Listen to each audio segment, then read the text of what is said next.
I guess let's jump into it. So we're here with Jordan Tuxpan. I can't even say your last name that I've known for my entire life. We're here with Jordan Tuckban, the Group Vice President from RX or Read Exposition USA, handling a whole portfolio of events. Do you want to, I guess, introduce yourself a little bit? Tell us your role and what that actually means for the rest of the world. Sure, sure. So, my name is Jordan Tuckman, and I've been in the events industry for about, geez, I think like 25 years now.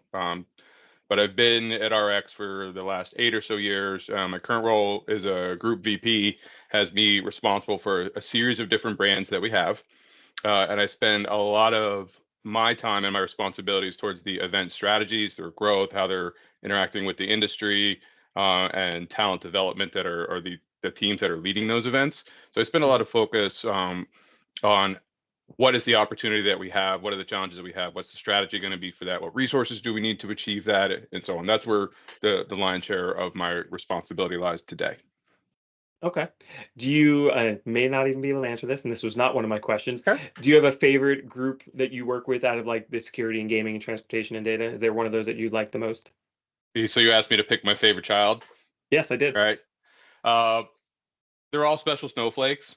One of the things that I actually uh, really enjoy about the portfolio of events that I'm responsible for is uh, the cross pollination opportunities that exist across them. So I have physical security, so which is the ISC brand. You have G2E, which is global gaming, so the casino industry. ITS, which is intelligent transportation system. So all the reasons that you have traffic, this show has all the solutions to fix all of those things and to prevent road rage and so on. And then a launch event around big data and analytics and machine learning AI.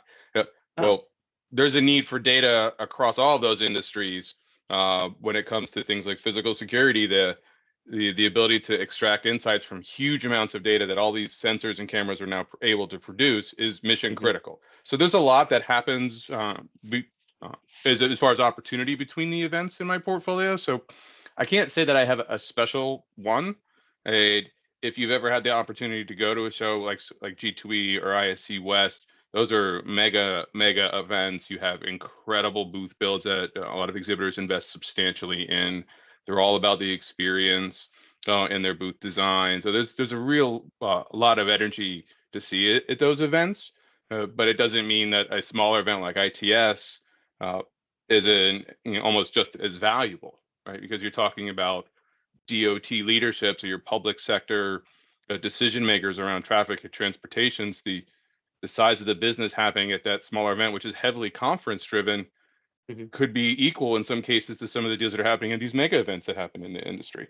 So there's a lot that goes on, but all of them require like similar amounts of effort to produce, whether they're bigger or smaller. The amount of uh, understanding of the industry, the investments in things like the layout of the show, how we communicate the show, the tools that we bring for exhibitors to use. It's the same amount of effort from that side. That makes a lot of sense. And I think it's funny because hearing you describe that there are so many similarities in our business. Like, we're spread across quite a few industries as well. And we'll often use that experience as like, well, you're asking for something you've never seen before. That doesn't mean we haven't seen it before. We've seen it Mhm. in other industries, then we're just going to bring it to you and show you something new. But also to your budget point and the size of the show, it's like exhibitors or show organizers, like they don't care what their budget is compared to your other clients. To them, that is the most important thing in the world, and you better treat it like it's the most important thing to you. Otherwise, you're going to lose that client. So yeah, Mhm. it's and they all take the same amount of work. Whether for us it's a 10 by 10 exhibit or a Right. 50 by 100, it's like all the details are the same, and all the every attention to that detail is going to make or break your show, which I imagine is the same from your end as well. Yep. Exactly. Yeah, very cool. How do you see the relationship between exhibitors and Reed? Uh, Ultimately, it's a partnership. Right. At the end of the day, it's not a customer seller situation. It really is a partnership. Uh, we are very focused around creating value for these exhibitors and proof of value and giving them the tools for that. So we invest a lot there that many people don't even realize. Uh, I would say that yeah, it's a partnership because in the end, if they have a great event and they do well, guess what? They want to come back to the next edition. So we need to do our part in terms of producing that valuable event. But Mhm. in the spirit of a partnership, there's also ownership on the exhibitor side. No matter how cool your product is, no matter how amazing your solution is, or how unique your brand name is, no matter how much I personally like you, I cannot make attendees do business with you. I can't necessarily endorse somebody to like. We have to be uh, fair about those sort of things, and we're not going to get involved in that level of trying to push somebody directly. So you need to do something as the exhibitor to also help stand out from your competitors, to let people know that you're even in the event, leading into the show. We'll definitely give some tools and resources and coaching from like our internal sales team to help with that process. Mhm. The more an exhibitor is willing to share, uh, but there is ownership on both sides. So we can build the marketplace, but then you need to do your part as the exhibitor to help capture the opportunity that's now in front of you. See, you mentioned you've been in this industry for 25 years. I've been here about 19, and I still find it amazing that after all these years of knowing each other, approximately 41 years, this is our first real conversation about work. And these similarities are kind of amazing about just, talking about the analysis. And actually, well, it was leading into my next question was, what are some of the ways that organizers help exhibitors in ways they might not see or recognize? You talked about that, the analytics side of it. Hmm. Um, so what are you doing there? And because obviously Yeah. you're doing more than most of us would even know. Yeah. So on the digital side for us has been a massive undertaking and investment over many, many years. This was a process that started before I was even at RX, 8+ years ago. And it's continued to evolve and be enhanced constantly. So we've spent a lot of time developing tools and uh, solutions that all work together, right? So you just a patchwork of things like your lead retrieval application, your registration, this and that. We're increasingly bringing everything in-house under one umbrella, so it's one ecosystem that talks to the other pieces of itself. So one example here would be I think it was about a year or so ago, and it's maybe a little bit longer, but it's continued to be enhanced in new versions of it, like the exhibitor dashboard we have at all Mhm. of or the majority of our events. That gives you the power as the exhibitor to start to see, all right, well, how is my visibility performing against similar exhibitors in the same category as me? Oh. How complete is my information just for your basic profile type of setup? How is my online listings performing? How many leads am I capturing versus similar companies in the event? Hmm. We're trying to, give exhibitors more information, more proof of ROI, more analytics that they can use to help uh, determine the value that they're trying to extract out of the event, or prove that value, in Mhm. some cases, and also help them understand the opportunity that's there that they may not have captured that first time around. As you're a first time or second time exhibitor in a new market, you might think, all right, well, I wanted to get this many qualified leads out of the event. Okay, you didn't achieve that number for some reason, but you can now see, well, here's other similar companies that did or are doing way better. And you first want to look at, okay, is it my booth positioning? Well, in many cases, your booth might actually have been better than someone who you're just looking at on that dashboard, but that other company had a much more cohesive approach to their event, right? Their pre-show prep, how they develop their marketing strategy and the investment they put behind that. There's other factors there that will help show you that there is opportunity that's existing in the space. Okay, maybe you didn't capture it this time. Fine. What do you need to change to then really uh, capitalize on the next edition? All right. So like that's just one area of things that we do to help exhibitors that I don't think people realize. We do Mhm. try to promote it, yeah, through a lot of different channels and direct outreach, human to human stuff. Uh, but in the end, it's an evolution, right, for exhibitors to start adopting some of those things. But I would say that that's a good example. Our lead capture tool is an in-house tool now. It's called Empiria that we use Hmm. globally. The data that you capture from that gives you really, really deep insight into the attendees that you're meeting with, and you're able to keep notes and track them and do a lot of different customization around that on those leads that you're trying to capture, because it's not always just volume there. It's uh, the appropriateness of the leads that you're capturing to show. Is this the right contact? Is this the decision maker, the influencer of the decision maker that I need to be talking to? Or is this person not even remotely in my industry and I'm losing qualified sales time on the show floor talking to this person? Yeah, so we give them tools to help make those assessments. That's pretty amazing. I don't know that I've heard of organizers doing that before, and maybe it's unique to Reed. I'm not sure. Is that something that comes with the base package, or is that something that's more of an add-on? Yeah, it's for the vast majority of our events, that's pretty standard, right? Oh Lead wow. capture, the dashboard.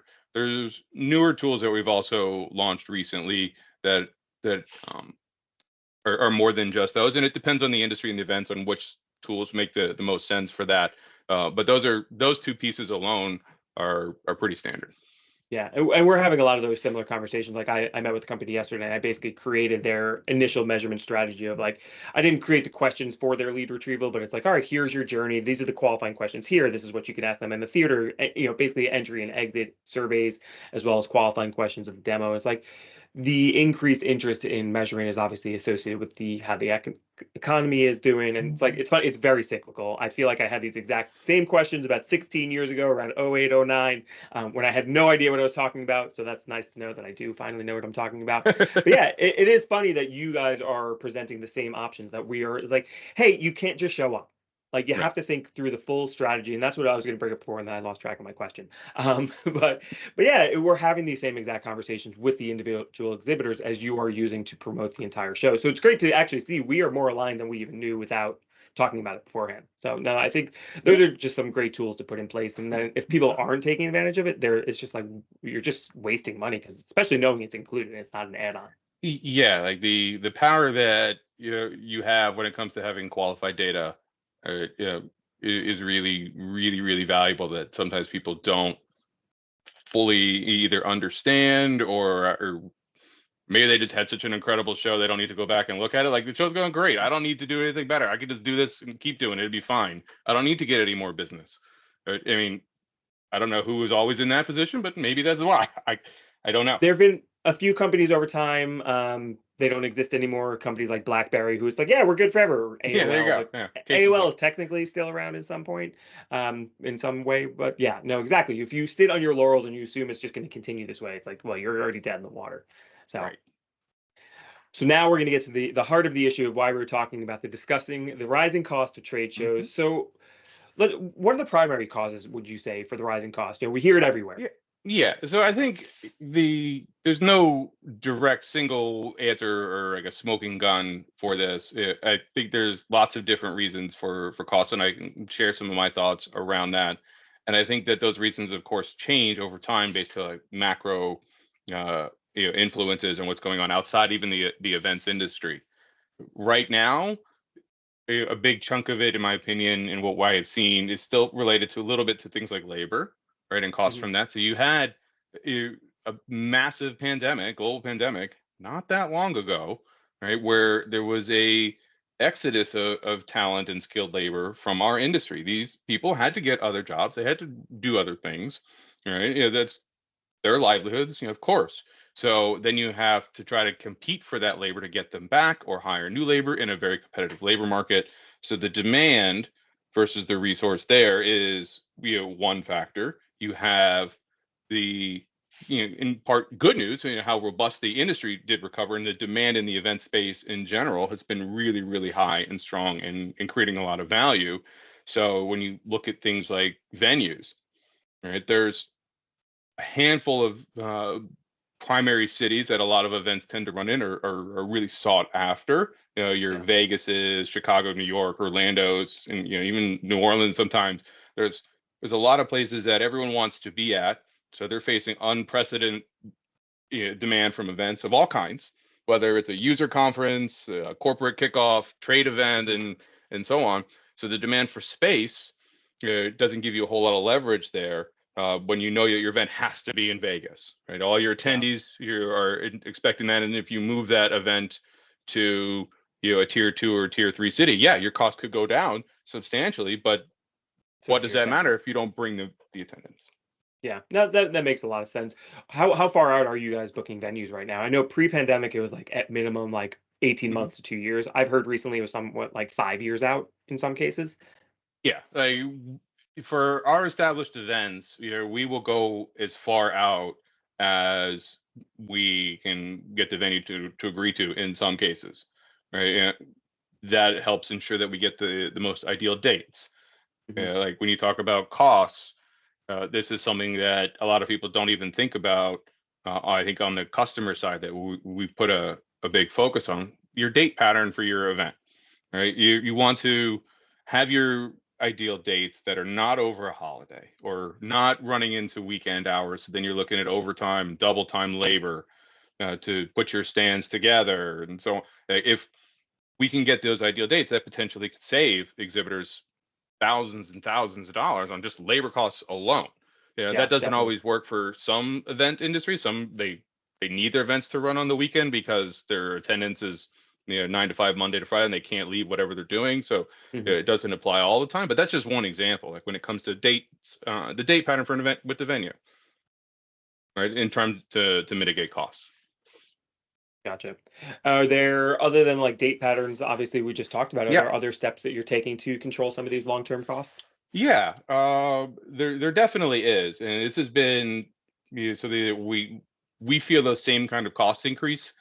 It, I can't tell you how many times, like, when it comes to things like F&B, right, and you'll see, the price of what a hot dog costs from one of those food stands in the show, or the continental breakfast spread that's for something going on. Like I'm having to pay so much because you're getting a commission on this. That's no, we pay the same amount, as the exhibitor does, in a lot of those cases. So like, it we are feeling the same kind of cost increase that a lot of our exhibitors do, whether it's labor, whether it is production, things, rent, security, right? Mhm. Big emphasis on security. All of these things that are we're just experiencing as well. That said, when it comes to things like inflationary cost increases, we make a real effort when it comes to things like pricing and mitigating of those cost increases um, internally. So we'll try Mhm. to do things where we can absorb those cost increases and not pass them on to customers, or reduce the impact of that pass through to customers by being more efficient on our side. Like, do we need to change our ordering process and the volume that we're doing things, changing the materials that we're using to build something, maybe having a lighter type of structure, or more airy kind of structure that doesn't take so many uh, hours to put together. Whatever it is, internal process. Mhm. Anything we can do to be more efficient, those are potential savings that can get passed on to a customer, because we're absorbing. They may not see the savings, but because we're absorbing the costs on their behalf. But that's definitely something that happens when you look at pricing. I can't speak for other organizers, but for us, we are very strategic and data driven when it comes to how we price things internally, right? Whether it's looking at the value of the event from the leads generated and the volume of traffic that we're monitoring at certain areas of the show, the types of exhibits in that area. Did this part of the show perform on paper, according to the data, much stronger than this other area did? Okay, well, so that's now the beachfront property, and that pricing is higher, but the value that we hope to deliver or thought we were going to deliver or should have been delivering in another area maybe didn't. So we need to adjust the pricing differently there. So we have a lot of levers to pull uh, based on data when it comes to things like pricing. And on Mhm. the cost side, it's a constant focus for us. I think just like it would be for you, and just like for exhibitors, right? Like what Yeah. can we do to manage costs? And you talk about doing things simply, like starting early. That amazes me. How many people are procrastinating, and if if they could capture the amount of dollars that costs them sometimes, I think somebody further up the chain will look at that and be like, "Are you kidding me? Like, what was the Yeah. reason you waited?" But those are just some of the areas when it comes to things like costs. So we have, like, the efficiency internally. We of course have uh, changing some of the processes with venues, the timing of things. I'm trying to think of what else. I mean, it's remarkably Yeah. similar, like how much we're having the same internal conversations as you are. No, but it is actually really funny. I guess it shouldn't be so funny. It should be pretty consistent as it is, but it is interesting to hear it. Yeah, like the timing thing, man. Like, if you're signing up for a show and it's at least a few weeks out from whenever the early rates for the general contractors, things like printing, or even F&B ordering, whatever those, if you're a few weeks out from any of those, you should not be paying those late cycle rates. There's really Yeah. no excuse there. For us, we have a very robust customer success team. We have a lot of standard operating procedures when it comes to messaging to exhibitors around when those deadlines are coming up. Uh, including, it's not just bulk email. Like, we have a team of customer success reps who are directly reaching out to exhibitors individually to kind of walk them through and make sure that they have, whether completed their online profile for their exhibitor listing, reminding them about deadlines, because we don't necessarily always have visibility into what may have been ordered or may not. Mhm. All right, so we don't know always if an exhibitor has done the ordering, whether it's things like they need to order power. Did they not? Like, we don't know, but we're going to make sure that they at least know that the deadline's coming up through every Yeah, channel we can. and it's funny, whenever we send out a timeline, it's like, it's big, it's bold, it's red, it's like, discount deadline, you will save between 20 and 40% on certain services. It's like, it's crazy. It's like, how can you not get these orders Yeah, in? It's such an yeah. easy way to be more efficient and save that money without literally doing anything different except planning ahead. But yeah, it's funny. Again, we're running into these same timelines.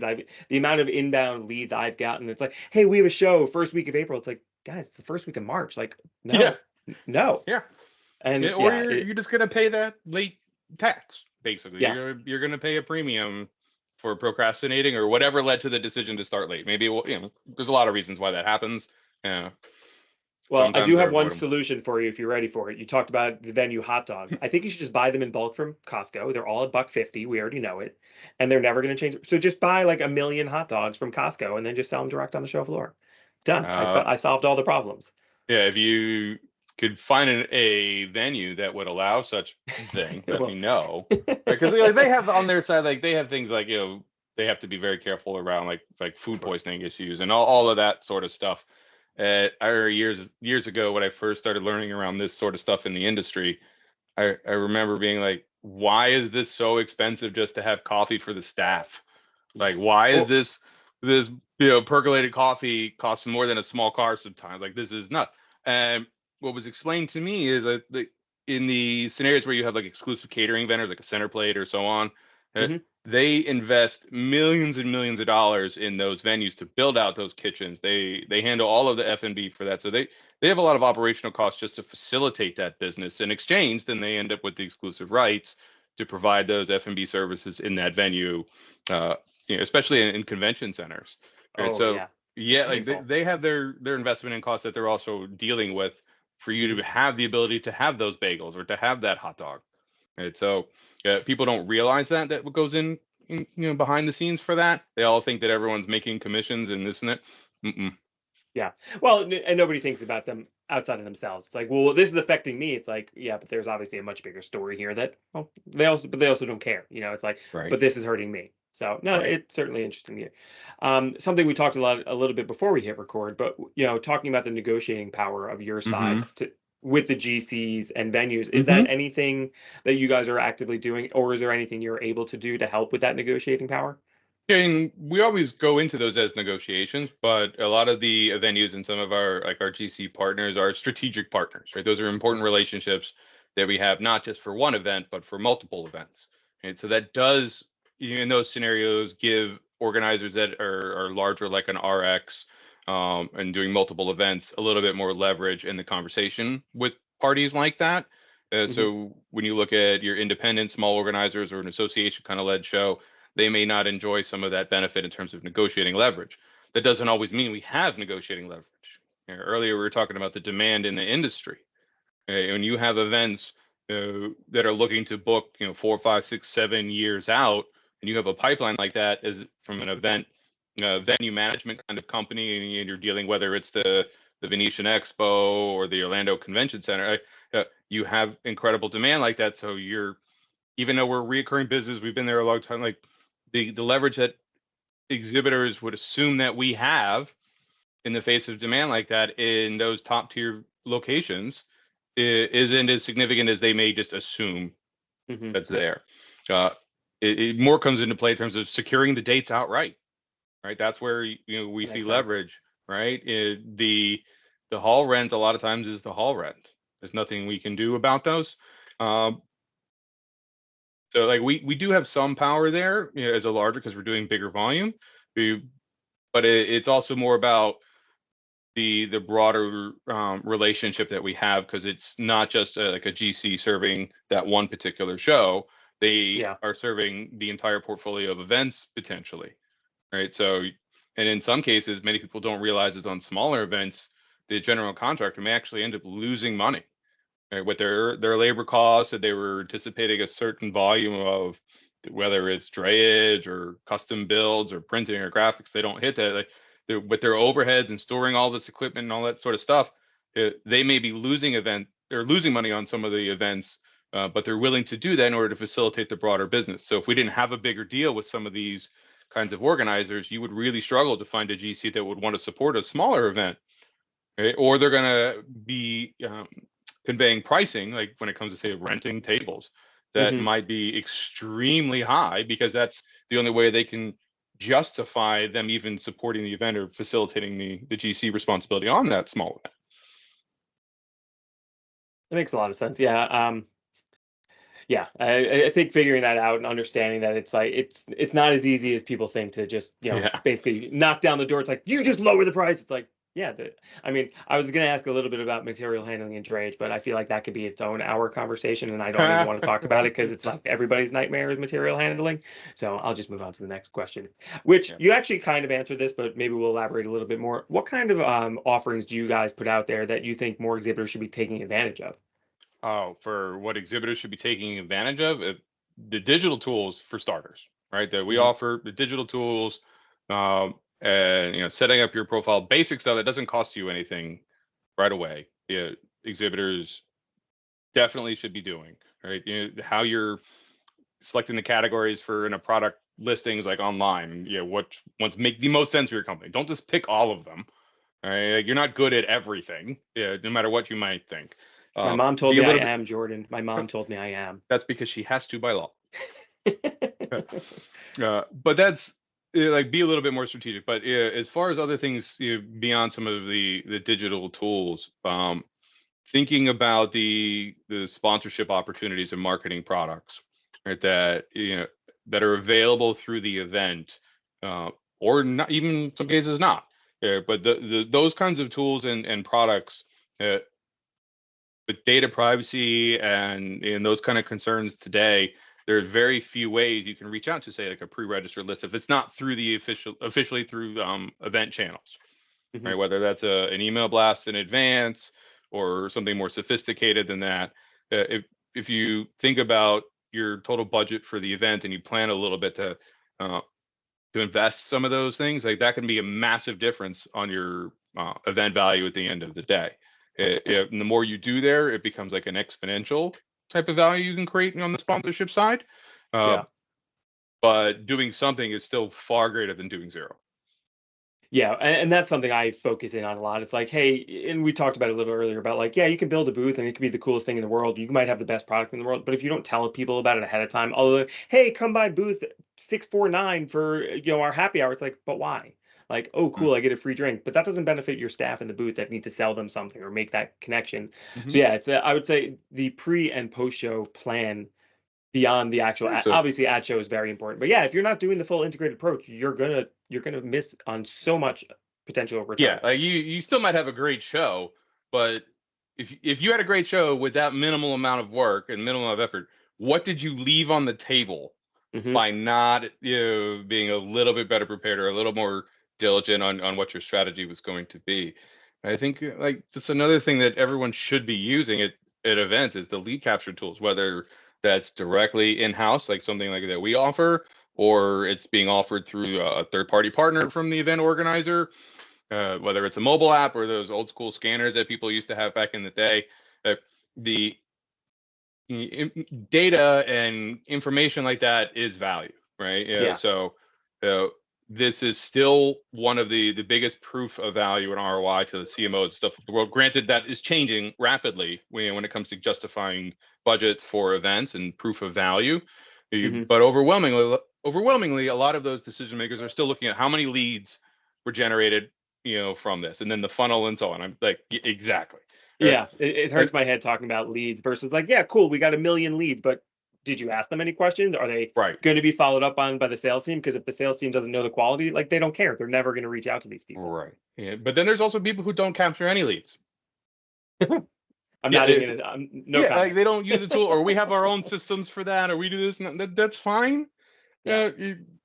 If you think that that's working, but you increasingly, again, like the data privacy thing, you're not going to be able to use independent tools to capture qualified information about attendees at a show. Mhm. There has to be mechanisms to protect that, and opt-ins and all these other sort of requirements that started with what, GDPR in Europe. That's also, eventually the US is getting there, and many states have legislation around that. Right. Mhm. So you can use whatever tool you want, but if you're not using stuff officially from the event organizers, uh, I'm questioning the accuracy and the level of detail that you're then able to capture that you otherwise are missing by using your own tools, or not at all. And then you have Yeah. people who do use the tools like lead capture, and they go through a lot of the process set up, and they fine, and then they never go get their leads. They don't download their leads after the fact, right? So why is that? And I've had a lot of conversations over the years with customers on, okay, you have 75 leads that you recorded, uh, but I could also see that you've never even gone back to them. It's No. weeks after the show. Well, the deals are done at the show. If it's not done by the show, that's for next. Yeah, they're not going to buy this. Okay, maybe that is the case. We could debate that also for at length. Mhm. But even if that is the case, still establish the relationship. Yeah, how many times do you hear the stupid? Yeah. I guess stupid is the wrong word, but the story about, oh, I wish I had come by your booth earlier. I wish I would have done business with you. I spent my budget over there. Like, okay, Mhm. maybe that's an excuse. Maybe it's not. Uh, but by using that lead data and starting a relationship with that person and working with them throughout the year, right? Yeah. If you're again doing the event the next edition, you know that that's a person you want to be marketing to leading into that event, setting up appointments, doing outreach, being proactive. You now have that contact information. Okay, you didn't write any business with them that first edition. That could be $1 million customer of yours a year from now. And you're just going to leave this data and not pay attention to it? No, no, no, no. Like Yeah. we will definitely harass you in the nicest, lovable way from with our customer success team and even sales to make sure that exhibitors are uh, engaging with the leads that they capture. Oh, I like it because that sounds like we're a 1-2 punch. Because to that exact point, it's like 99% of the time, you're not selling directly on the floor. It is just a point of the sales Yeah. process, whether it's the beginning, middle, or end. It'll typically help accelerate it or strengthen it or end it. Hopefully not. But yeah, no, I think, yeah, people that are not thinking of this as a part of the story and connecting those dots. And that's actually something we've been working on. It's like telling that story. It's like, great, Mhm. you met them at this trade show, then you saw them 6 months later at this trade show. But in between, then you had a site visit where you got to talk to them Sure. in person. And it's like, you have to track all those points because to prove that ROI, it's like, hey, yes, we didn't close the business on the show floor, but look at what it did and how it accelerated. And look who else it got involved at this next stop along the way. And without those digital tools, which sounds like just a grand slam hit for your team, it's like you have to have something in place. And it sounds like the best ones are through the organizer. I know we've done some custom ones. They're typically Mhm. very expensive, and I don't know that they're that much better.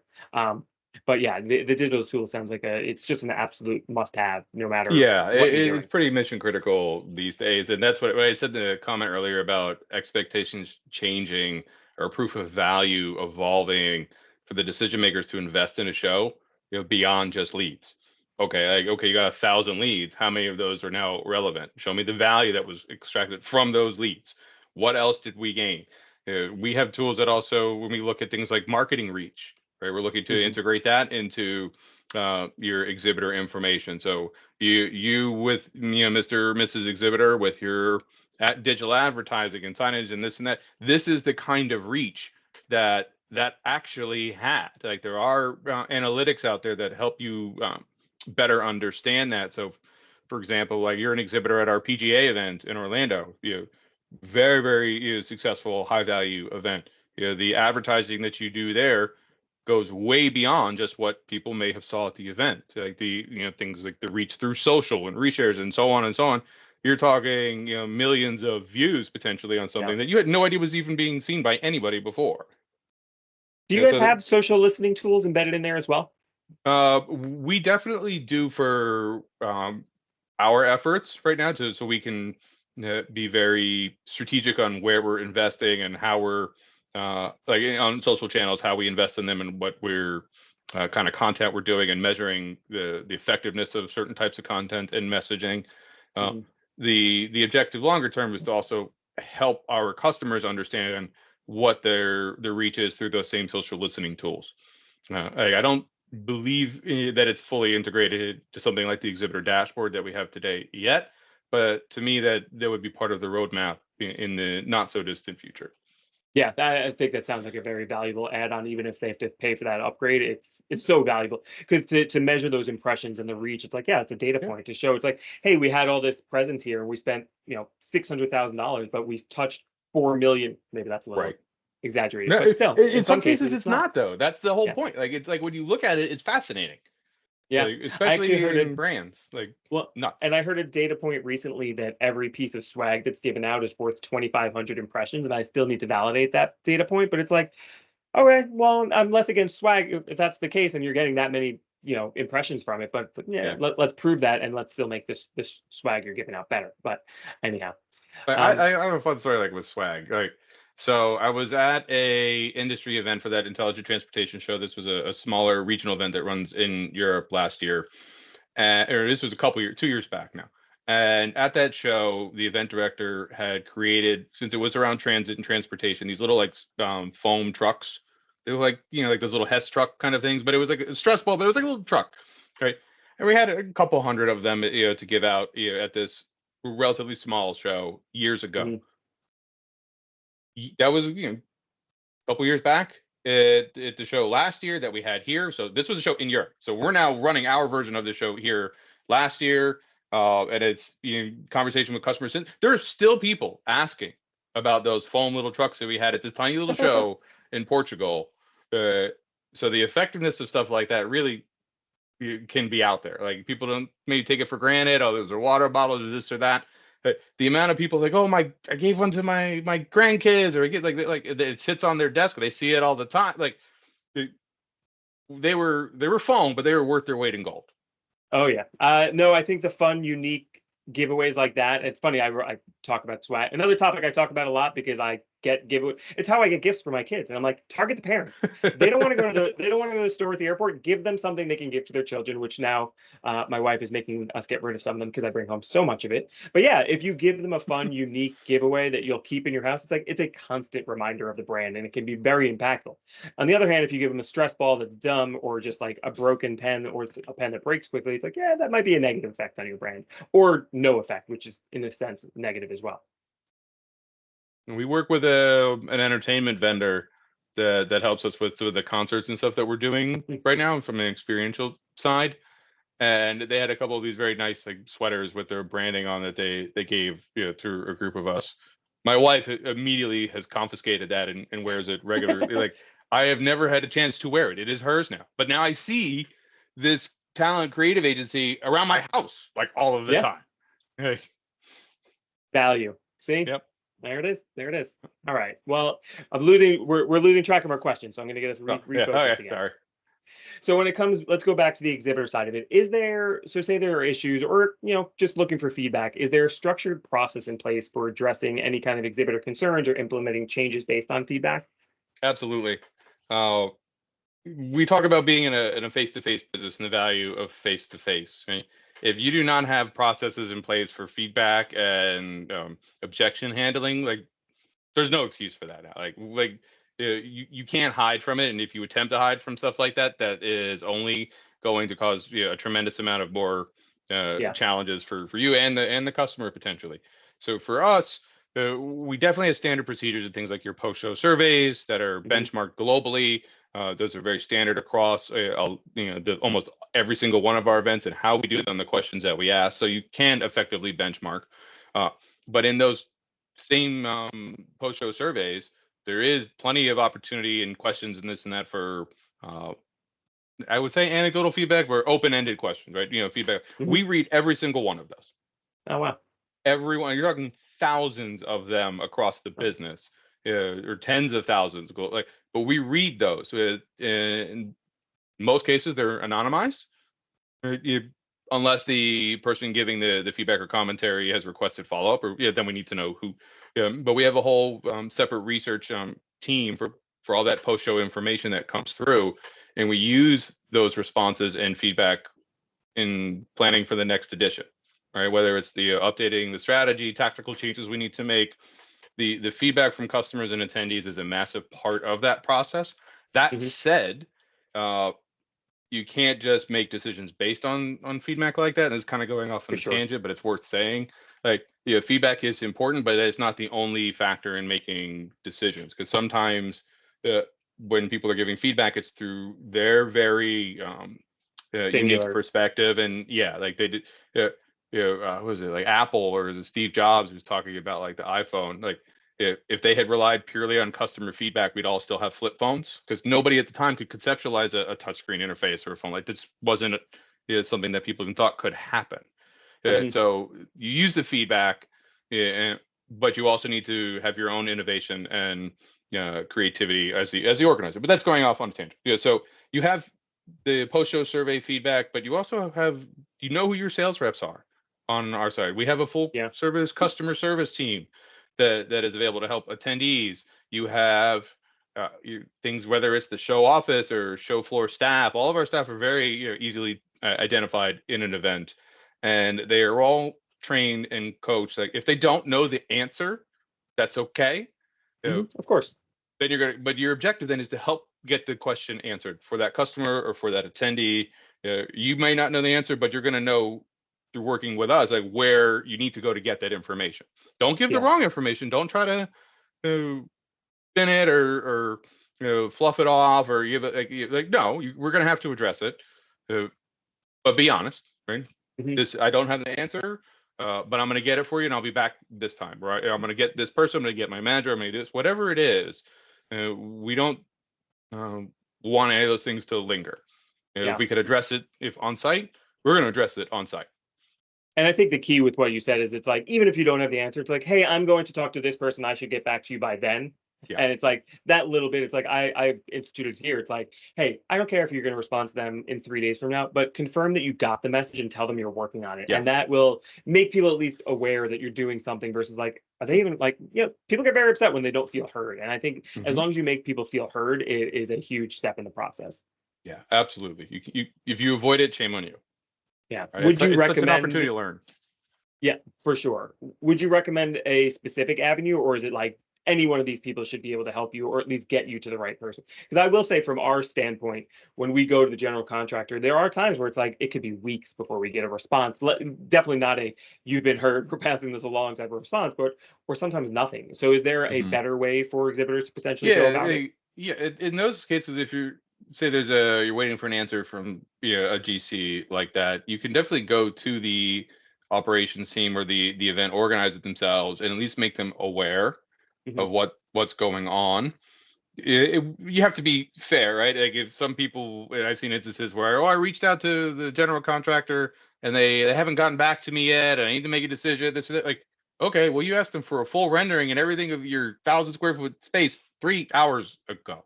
Like, what? Then you can't turn that around. That is right? Not fair. Like, that aside, like, we will get involved with the partners where it makes sense, and relevant, and if we can help. And there was a period of time where a lot of the contractors in the industry were dealing with unprecedented demand and incredible labor shortage. So they definitely were slow to get back on things. But my understanding and experience over the last 2 years in that is it's been steadily improving again. They have been able to get better resources in place and get a little bit more efficient with new staff. So that is improved. But I would definitely say talking to the event organizer as well, and making it known that you're having a challenge or you're needing information could be helpful. In some cases, it may not be, right? The limitations are what they are sometimes. But if there is something that could be done, we would want to help.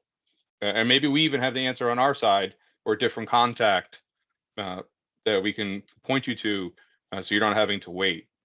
Yeah.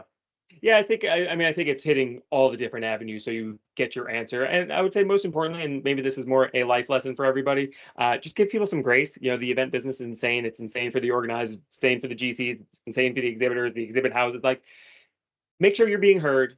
Give people some grace. They will hopefully solve your problem, or at least give you an answer. Maybe they can't solve your problem. But I think, yeah, that's it. It's good to hear. It's like there are so many avenues to take, and it's like, hey, don't rely on one. And coming from a sales perspective, we never rely on one avenue. You're making a call, you're sending an email, you're going to social. Like, hit them all. I would actually say social is probably the best way to go because then everybody sees it. So they're like, oh, we got to answer this one. I mean, it depends on what the circumstance is in that case, right? You know, you could get a response maybe from a Delta like that, or you could end up with a Wendy's Twitter account, right? Yeah, Uh, just tag Wendy's. I bet you'll get a response, and then the organizer will have to respond. I mean, that's the way. I think you just nailed it. yeah, if only. Uh, Well, yeah, so I do have a few more questions. I'm sure. actually going to limit it to just one because I think we've touched on these others about sponsorships and just working smoothly with the other exhibitors. So this is a selfish question for our point of view, but I will ask it anyway. Interactive and experiential storytelling is Uh-huh. obviously it's a huge part of strategy now. It's a part of every conversation. We don't show any designs without like here's your flow from the front door to your booth. This is what you do with the people. How are organizers getting in on this trend? So this is a huge focus for us, you know, as RX. If you look at the generational changes in attendance that's happening now, right? You have your millennials and younger generations that are now getting into levels in their career where they're starting to be decision makers and influence budget and make decisions for businesses. Those are your future attendees. Their decision making process to attend events is quite a bit different than what the legacy attendees or prior generations of attendees have typically done. It relies a lot more on those memorable moments, those experiential elements, in addition to the core value that they're going to extract. But in a competitive market where you have a couple different events to choose from, right? Those things that are what they're talking about when they left. They went to that concert and got to see this, or did you go to that booth? That they built a speakeasy in the booth. It was super cool. Those things matter more than they ever have. For sure. So, from the event organizer perspective, we're looking at that same data that exhibitors are. Yeah, I'm talking about here should be looking at, and we're making investments on our side to change the event experience. And so whether it is simple as things like layout and navigation of a show, very logistical, operational kind of changes at the bare minimum. Uh, but it's more about what is happening between the booths. You know, what's happening in after hours of the events. What is the content like that's being presented at the event? Things in your thought leadership category, the speakers that you're having, the types of topics that they are on. Like in this year, we're doing several different events that have like a full-on concert, Oh, private nice. concert that's happening with different VIP areas for sponsors and all kinds of different experiential elements and activations that are connected to these events that we as the organizer are investing in having. So we'll throw the party, right, and have the concert, and then this gives an opportunity for sponsors and advertisers to do something really, really cool within that space without having to go fund Flowrider or whoever you want like to have, as the talent, for a concert. Of all the examples, you went with Flow Rider. I I did only because JCK just announced that that's who their talent is going to be. Yes, it was top of mind. Gotcha. It's funny because I was going to bring up Alicia Keys for the same reason. I'm going to a cybersecurity conference in May, and she is at the closing party. And it's like, yeah, I'm definitely going to that one. Exactly. Yeah. Yeah. So No, I think experiential, that that's big deal. exactly it. It's creating those memorable moments. That is the quote I'll take from all that. Obviously we talked a lot about more than that, but yeah, it's all about how you make people feel and what they remember. And you're talking if you're just trying to constantly sell and talk about features and benefits, whether you're an exhibitor or the organizer trying to Nobody sell wants your that. show, nobody's going to remember it because everybody's doing it. It's Yeah. it's that feeling you gave people and how they felt thinking about you and what they recall after the show, which is going to make all the difference. So yeah, no, I love that you guys are having all the same conversations we're having. Obviously at a bigger level for you than on the individual level for us. But no, I think that it's really cool to see all the similarities between our businesses. And yeah, so Yeah, and what am I going to say? I would encourage exhibitors to have conversations with their sales contacts at event organizers around their desire to do something new and unique and experiential. They should be asking. I mean, of course, sales should also be telling them like what the show is doing, of course, right? But a lot of our sales teams, you invest a lot of time in getting to know their customers and in discovering what their objectives are for success and so on, and understanding their strategies. Right, so that's a relatively consistent relationship, and you're making a massive investment in these events. So that's an important relationship. So having an open dialogue there about ideas that they may have as an exhibitor, you want to do this cool thing. Let's see how we can partner with you on that in some cases, or what we can do to help enhance the visibility of that. Because say you're doing it within your booth space. Okay, well, you still got to get the word out that you're doing this awesome thing in your booth space. Or years back, one of the Vision Expo shows, one of the big players in that space had Shaquille O'Neal out there in the booth, like pressing T-shirts and stuff. Like you could see him from literally like out by the hot dog vendor in front of. It was at the Jazz, so you could see him out. He's massive human being, But while people saw that, the amount that company promoted that he was going to be there, they left some opportunity on the table. We didn't even know until we get close into the event. So having that dialogue with your sales contact in the event, you might be surprised on what the event can do to help, because we have the same objective there. Right? We want to see more activations and more memorable experiences in the show. We can't do that just by ourselves. So the more exhibitors are doing, the more we understand what exhibitors are doing, the better position the event organizer is to help. That's a great tip. I don't think I've ever thought to even reach out to the organizers to be like, hey, we're doing this really amazing thing in our booth, and push it to them so they could, potentially promote it. Not obviously not in every case is that going to work, but that's actually, I really love that. Yeah, like what, even if you take it out of your booth for a minute, right? Like you already have a significant booth space and this beautiful custom build, you spent $1 million to do it. You got all this technology and LED screens and all that stuff, right? You could do the activation in your booth space, or you could do that somewhere else in the show and extend the reach of your brand across to more potential eyes. People already maybe know who your company is and where you are in the event. So why not take that activation and put it somewhere else, and expand that reach? That's a conversation you have to have with the organizer. Maybe they can work out something for you to make that together, or the show is launching a new kind of lounge or some other kind of cool experience. Not that a lounge is necessarily a cool experience, but whatever that is, experience. That's where the partnership kind of piece comes in, right? Okay, the show is doing something in a different area of the show. We can take your concept and plug that into that, and get some economies of scale potentially on both sides. Love it. I think it makes a lot of sense, and I think that's the perfect way to end our conversation about the rising cost of trade shows. Which, in reality, I would say the three takeaways really are: can't fight it. It's happening. It's happening everywhere. But take advantage of the digital tools to prove that you are getting the value out of it, and the integrated plan also.